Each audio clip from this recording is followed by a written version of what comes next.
Hey guys, and welcome back to my channel for another week of Queendom 2. So, you know, usually after I finish watching these performances, I go on this same day to watch the full episode, though today I'm not going to be able to do this. So like my reaction that will be on Patreon afterwards, you know, might take a few days to come. And since I'm not going to be able to film for this and work for this weekend, I just wanted to let you know beforehand. So that said, this week's episode, they are going to be covering each other's music. So like from the last episode, I don't remember them actually telling us which song they had chosen for one another. So like only now am I seeing what song they chose to cover, you know, and I'm still surprised by the choice of like Luna and Uju. I think Brave Girl's choice was probably the most logical, since Kepler's discography is still rather small, you know. Out of the songs that Kepler have, Mask is probably the one that Brave Girls could more easily, I would say, go for, I suppose. And then Luna doing Shake It is something that I did not see coming. I personally would have seen them do something like I Like That, but I suppose they went for something that is more bright and colorful. And lastly, Uju are going to be covering Navilera. I actually don't know why I'm so surprised that they chose it, because the more I think of it, the more obvious it becomes. Like it seems almost logical for them to have picked this song, you know. So I think we're gonna start with Brave Girls first and then go to Luna and then Uju, since I opened those videos in that order. So Mask from Kepler being covered by Brave Girls. Now I did read that Brave Girls just got COVID before this. From my understanding, when they recorded this, they were still recovering from COVID. So yeah, there you go. Brave Girls, let's go.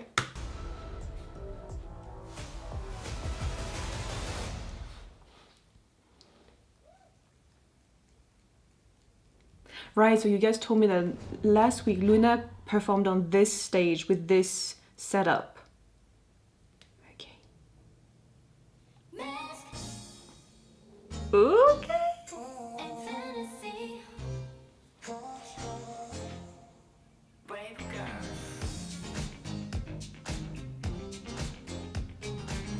All queens.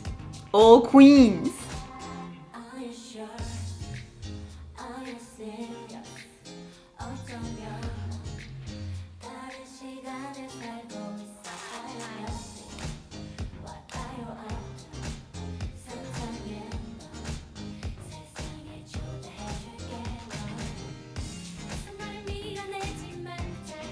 I'm just waiting for the moment where the color are going to come out.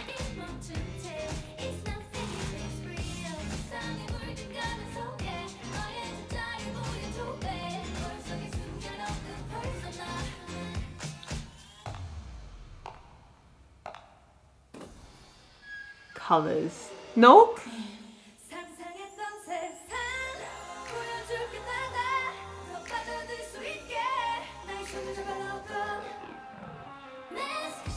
There we go.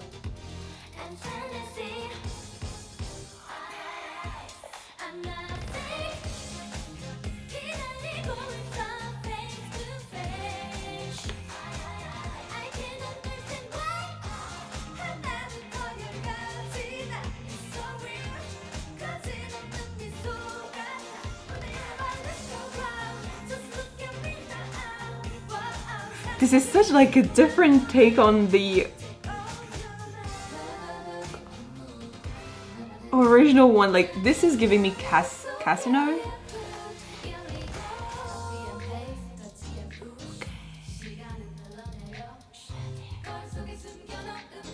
Okay, why is she reminding me of Moonbyul?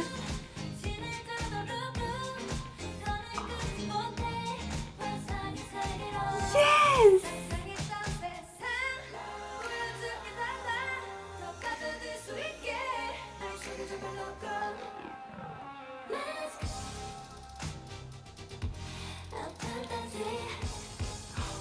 Oh, that was smooth as hell. That transition, seamless.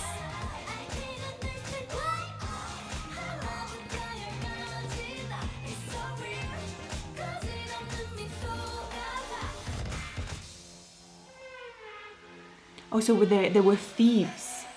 Like, this is an Ocean 11 type of moment.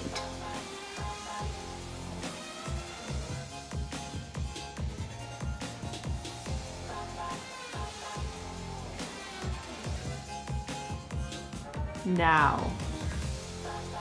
Oh, the lip bite!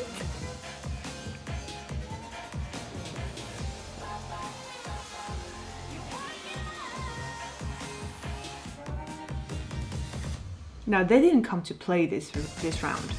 This is...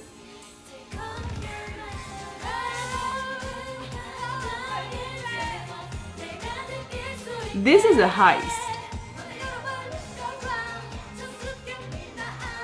And they're killing it.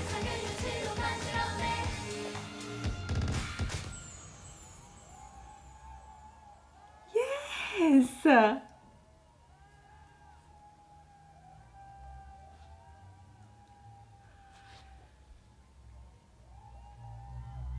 Okay, I don't have a bias, but if I had, Yuna would probably be mine.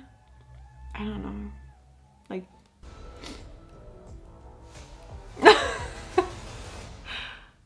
Okay! They came ready for this stage. They were like, people were sleeping on us thus far. But now we're gonna show them what we're all about. And now I realize I'm watching the stages in the wrong order. Apologies. This is somewhat reminding me of Mamamoo from the first season. This stage is, I think, their best so far. Like, easily. I already said last week that I think I preferred this setup with this arrangement of, you know, with the stage with the catwalk and the second platforms. I don't know if they use the second platform here. Let me take it slow and rewind and go back to the very beginning. Them using the black and white filter to start the song and the stage. Smart, really smart. There's something about filters that is so simple, yet if you use it wisely, it can be impactful. I think them choosing to go for the black and white filter at the very beginning creates this environment and this, what is it, atmosphere of them creeping in the night and them being on stealth mode, you know. I like it. Though it's true that I was really anticipating the moment where the color would just pop. While I liked the usage of the filter, I think it dragged on for a bit too long. I was like, give me the colors already, give it to me. But I understand the timing, I understand it. I think it's just me who was greedy to see them in colors, if that makes sense. I really, really like how from the beginning we have like, you know, it's almost like they're taking us by the hand and they're dragging us along, if that makes sense. And so we have this traveling with this story. I think this is the first time with them where I'm like being able to connect every dot and it creates the image that they wanted to showcase, and I get it, you know, the intro and then the entrance of Yuna, and then, you know, we go into, I think it was Yudong. Like, this whole transitional thing was done really well, really smoothly, and it creates this idea of like, oh wait, something's going on. When we switch panels, you know, to somewhere else on the stage, it almost reminds me of those older movies, you know, in black and white, where everything is almost like fast-paced. And it's almost like you miss some information, but it's so straight to the point that you still manage to, you know, link everything together, if that makes sense. I like that moment with Eunji when she's like wearing all white with the half mask, and then there's the dancer with the other half of the mask as if, and wearing all black as if he was her shadow. Fucking love it. Like, come to the dark side. Yes, Minhyun with the mirrors. I love mirrors. Ever since it was like, I think it was On and Off who used mirrors during the Road to Kingdom. I just love mirrors on stage now. I don't know. The transitions are great. Okay, so to answer the question that I had before regarding whether they used the second platform or not, I'm not sure they used it, but I see the dancers, some of the dancers are on the side, on the catwalks. Okay, Yuna with the baton. I don't know how you call that, but baton. I love how each of the girls have their one item that makes it, that it's like, it grabs your attention right off the bat, you know? It's like, oh my god, what's going to come next, you know? It's kind of like keeping you on edge. I like it. Also the little acting, you know, when they're like being caught or whatever. And then we have the lasers. Like I said last week, I don't believe that they're a group which strong, like forte is their dancing, you know. But what they did here is create this, I don't know, circle around them of stronger dancers, which moves and presence won't take it away from them, but still create an impact. Do you know what I mean? So like what I'm saying is, thanks to the dancers that are, you know, around them and everything, it creates this grandiose effect. And so when you see this, you're like wowed and everything, but they still managed to not blend in with the dancers and make me forget that they were like the center of it, if that makes sense. You know what I mean? I hope that makes sense. That dance break is brilliant. Okay, so far, Brave girls love lasers and fluorescent things that glow in the dark. Last time already with the glow sticks or whatever that they had, yes, I see a pattern. Okay, I am impressed. I am really impressed. I still despise the camera work though. I thought I was a little bit harsh with the camera work last week with the performances, and I'm glad I'm not the only one who thought that the camera work was absolutely horrendous. There are still moments here where I'm like, why? It's almost like they're trying to be dynamic along with the stage, but it's counterproductive, if that makes sense, because you know it's like a trampoline. So like when you bounce on a trampoline and someone else's bounces with you, you have to have the same pace. Otherwise, if one is bouncing off the other, like it creates like an unbalanced type of vibe. And I think this is what's going on with the camera work in the stages. I guess it's the best way I can maybe explain how this is making me feel. I think what I'm gonna do is just acknowledge that the camera work is not going to be what I expect, what I want to see, you know, and going from there, I'm gonna try to not think of it too much, because that's not something that the girls have a say on, I believe. I'm not sure who exactly is in charge of like choosing, okay, at that moment, at this timing, this is this camera that's going to be, you know, filming and everything. So I think I read this in a comment, but like they rehearse with the correct camera and everything, so they would be able to see when things look great or not. But I'm not sure the girls themselves are the one choosing it. I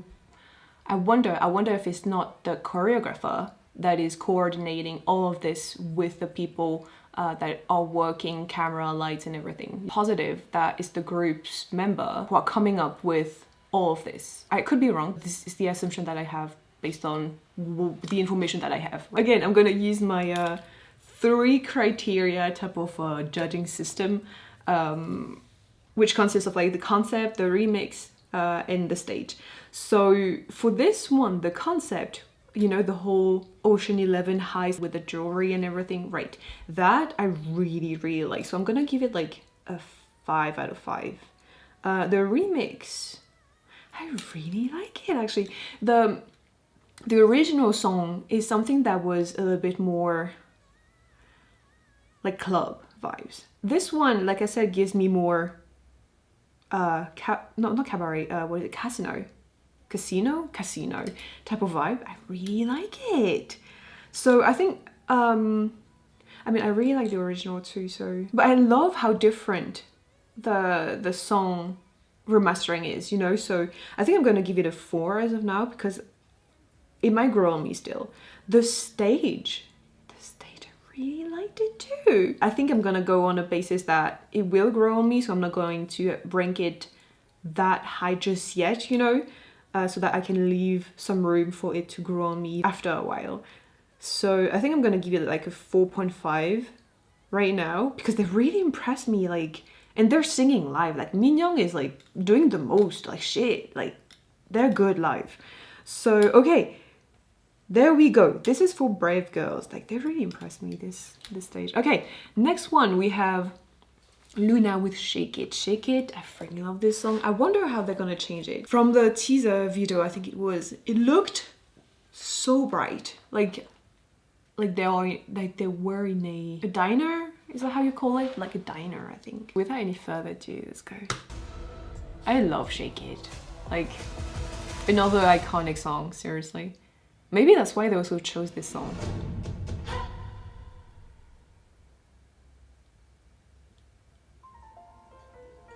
Nice usage of props and LED screen. Smart, it's clever.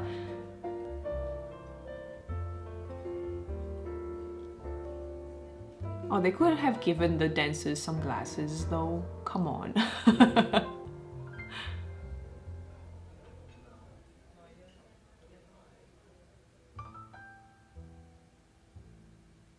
Baby!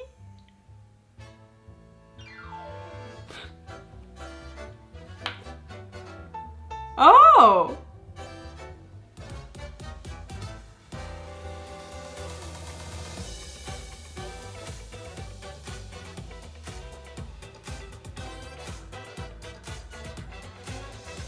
Okay, that is... the abs? Are you kidding me?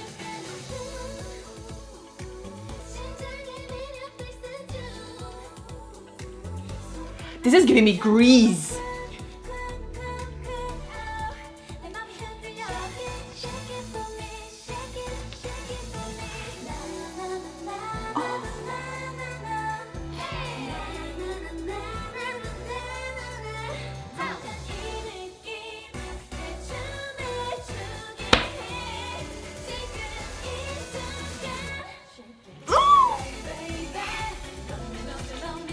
Her deep voice.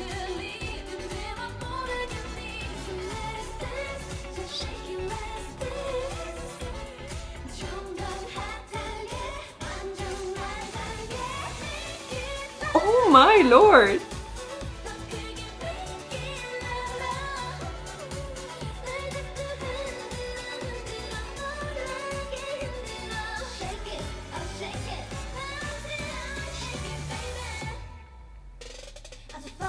That is brilliant.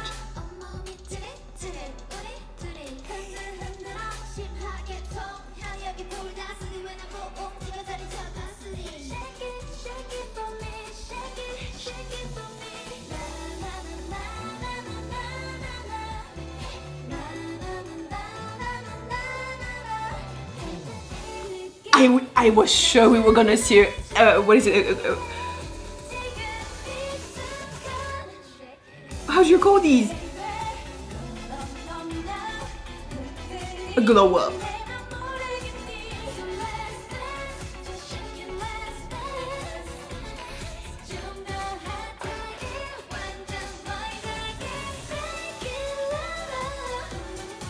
They changed the choreography as well, right?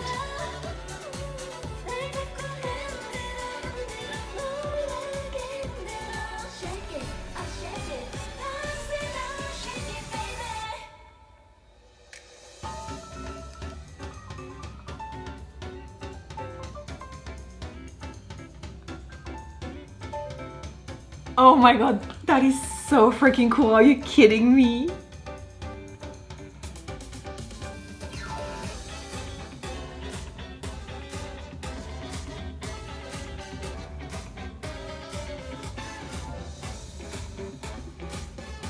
That's right, girl. You already know.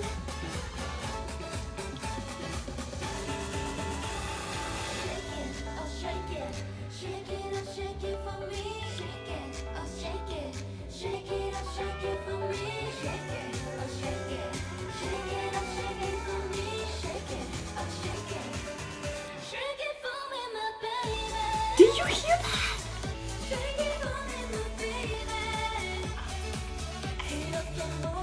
Yes, thank you for using the platform.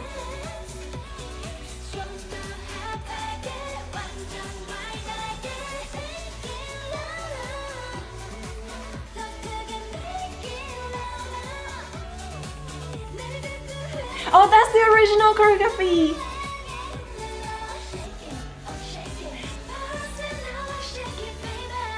She's ripped. Like, she's my wannabe. I have to stop doing that. Oh my god. Oh.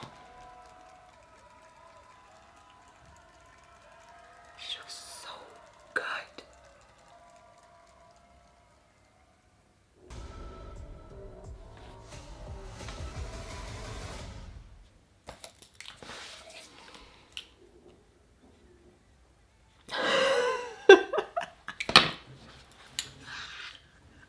There's no reason for me. I mean, no, there is so many reasons for me to be doing like, to be like this. I mean, I'm sure you already know what I wrote here, but I'm still gonna show you just because, just for transparency.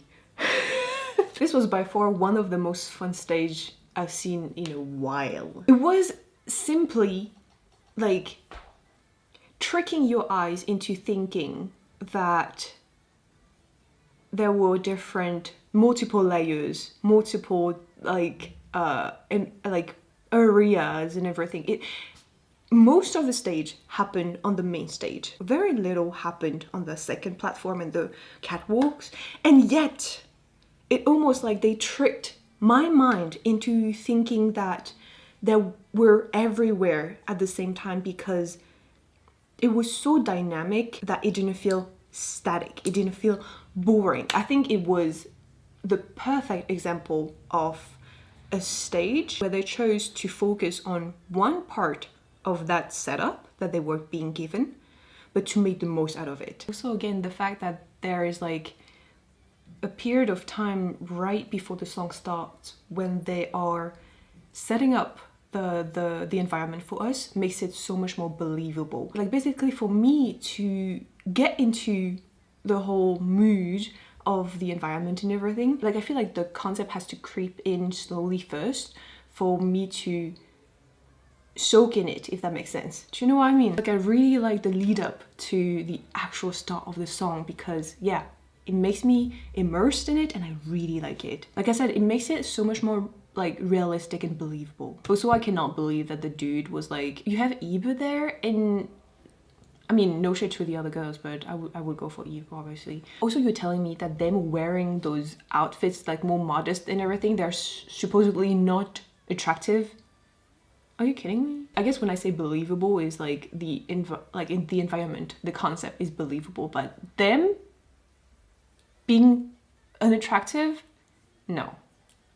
Unbelievable. What's the story where there's like a glow up, like a Cinderella retelling or something? Like she just removes her glasses and, you know, suddenly, wow. This type of movies, like I swear to God. Isn't it Anne Hathaway that's in it? Oh, Princess Diaries. That's it, right? Princess Diaries. Okay, something like that. Anyways, I love how they kind of like, you know, divided the group in two subgroups, one with a more masculine attire. We're at a point in time where, you know, wear what the f you want and don't label it, basically. But I guess for the purpose of it, I will call it, you know, more masculine attire, and then, you know, the more girly stuff with skirts and everything. I like seeing both sides, you know, it's so freaking cool. Even though they are using only the main platform, it's so full. It's so full. This was like watching a musical, definitely. And for once, I'm not so mad at the camera work, actually. I think it flowed really well with the stage and what they wanted to show, etc. It wasn't like all over the place, basically. I also have to admit that I was really expecting to see like the original dance in it, because it's kind of iconic, and I'm glad that they kept a little bit of it at the end to show like some type of homage, you know. I really like it. I think this was brilliant, seriously. So I give it like an all kill on my judging score system, whatever you want to call it. So 5 out of 5 for every criteria that I brought up before. So concept, remix, stage. It was a blast. It was so enjoyable and fun and refreshing. I have to add that even though Luna couldn't be, you know, part of the voting last week, I think there are still remarkable competitors, and they are to be feared for sure. Their vision and execution of the concept that they want to go for and want to do is pretty fantastic. I really loved it.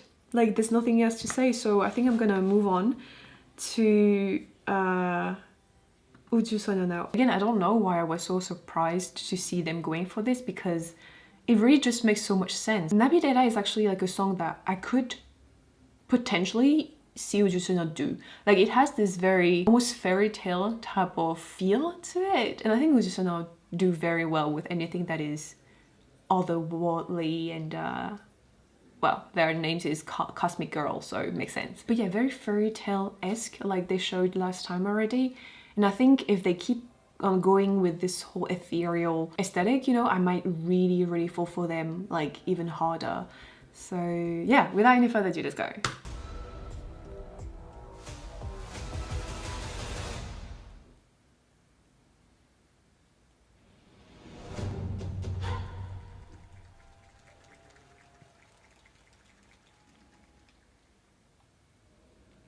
Oh, blindfold? Uh-huh. Are we going for a Dracula type of costume?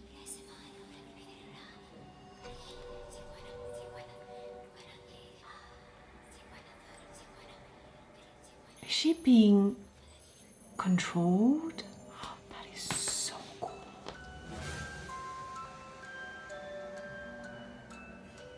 Oh!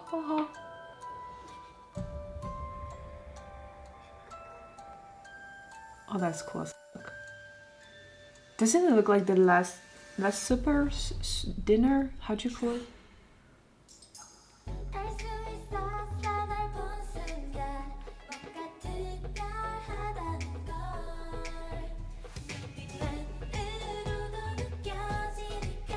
They're giving me the Black Mamba type of vibes though.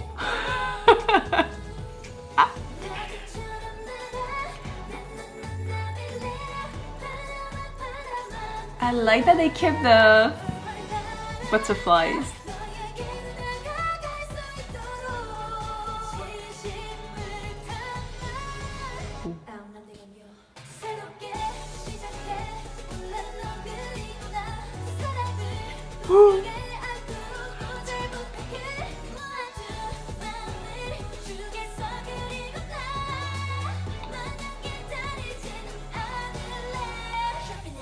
Yeah.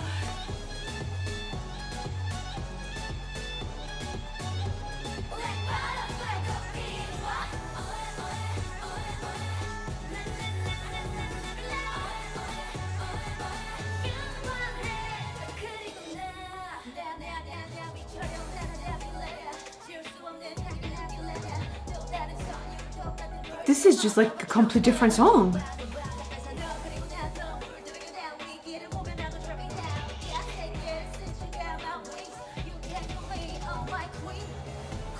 Okay, Queen. All right.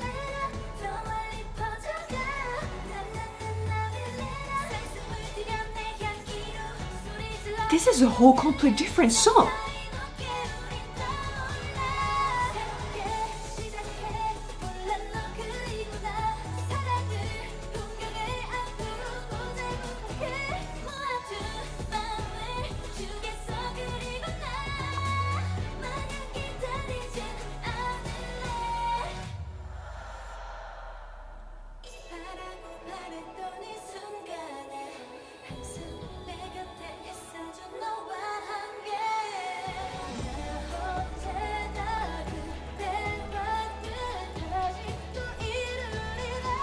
Iluri?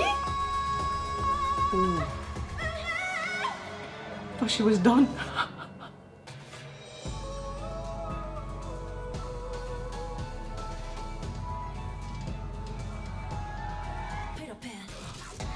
Okay, damn.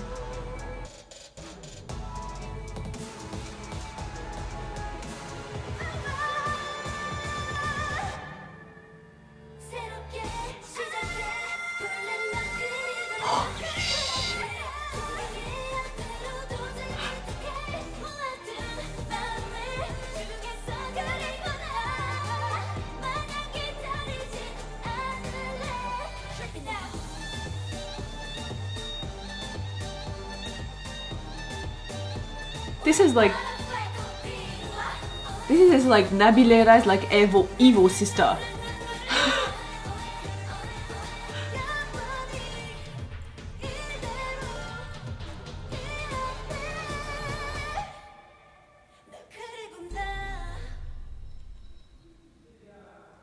Well, damn. Okay. All right.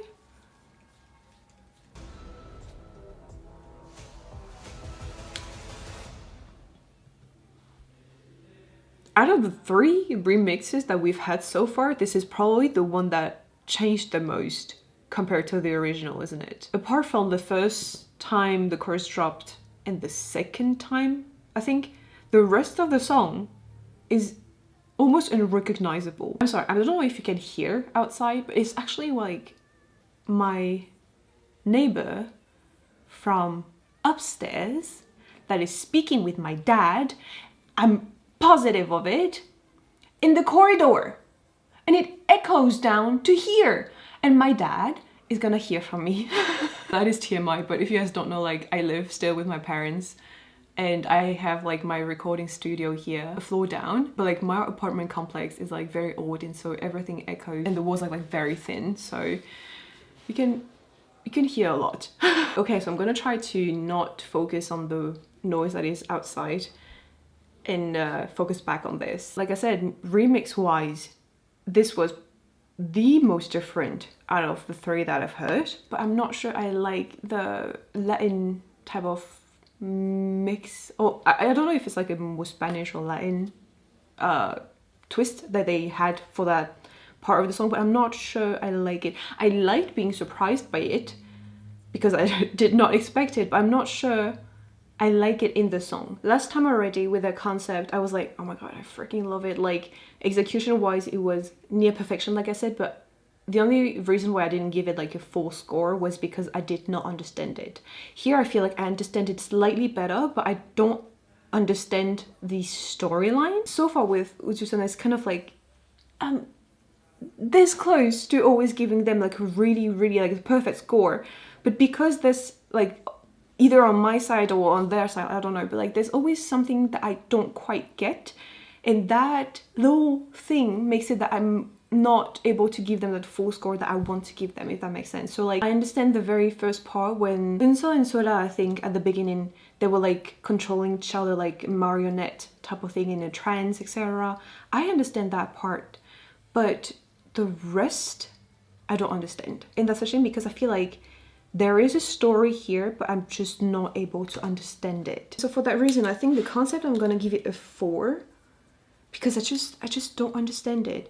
XG with this color and hair and everything gives me so much vampire, and I almost wish they had gone full on vampire vibes because the attires are already giving this with the water drops and like how it flows in on the LED screen. It gives that as well, you know. What is this veil that they have at the end? I mean, somehow I feel like there are symbolism in here. There are elements that are supposed to mean something, but I just cannot understand. And sure, you might say that you don't need to understand everything to really appreciate it, which is true. To me, basically, if I am able to understand the concept, I'm enjoying the stage more. And so for that reason, the stage also, like, I can't give it like as high as a score as last time. The LED screens are not doing much to me this week. I think basically they had really great concept, but I'm not sure I am grasping the intent behind it, and I feel like the execution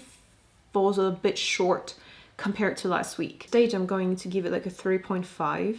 It's clearly not bad, it's just that I couldn't connect with it, even though I was like surprised and taken aback and everything. Like, it didn't do much more than that for me. But the remix, I think I'm gonna give it like 3.5 too. Like, they definitely went for a darker twist to this song, but I wish they had committed to it like 200% even, you know? Like, maybe give it like a creepy twist, or like a more sensual twist maybe. I think in my mind right now I have like either go for the Vix route with something that is quite creepy, or go for like the Moonbin and Sana type of like hot priest type of moment they had with their recent concept, you know, since here too is like a very religious type of environment that they have created, I believe. So it's kind of like what I had imagined just based on the intro portion of the stage, you know. Other than that, I have to applaud the vocals, hello, the rap too. It's almost as if this stage, they wanted to showcase so much that at the end of it, I don't remember that much, if that makes sense. I know that XC had her, you know, rap part.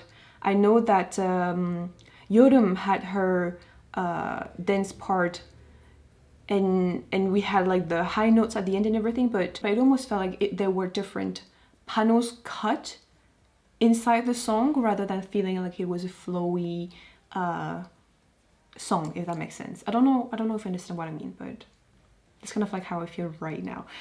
Anyways, that said, I will be checking out the full episode probably like either on Sunday or the day after, because I'm going to MC Andy's concert in Lausanne in Switzerland, and I'm not sure I'm going to be able to work. So once my reaction to the full episode is out on my Patreon for the 3rd tier, I will be leaving a pinned comment under this video if you wanna, you know, join me over on Patreon to watch the episode along with me, you know. Anyway, so with that said, please remember that everything that I say in this video is my opinion only. We can agree to disagree as long as we are, you know, respectful towards each other. And I would like to say, by the way, that I have thoroughly enjoyed you guys' comment under these type of videos, because so far you guys have like been incredibly like open-minded and respectful towards each other, and I really wanted to take a second to thank you guys and let you know that I really appreciate it. So thank you for being that way. And with that said,